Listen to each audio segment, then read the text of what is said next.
মুসা নবী একদিন আল্লাহর কাছে কয়, আল্লাহ, ফেরাউন এত জ্বালান জ্বালায়, তুমি কি ফেরাউনকে গজব দিয়া ধ্বংস করতে পারো না?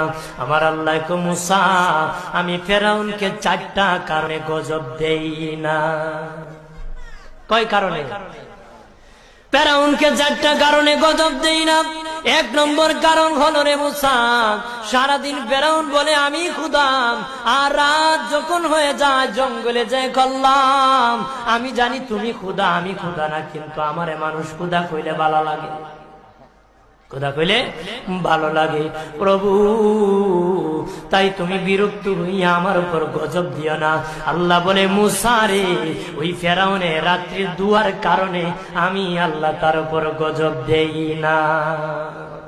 2 নম্বর কারণ হলো, আরে মুসা, তোমার মুখে দাড়ি, ফেরাউনের মুখে দাড়ি, তোমার পরনে জুব্বা,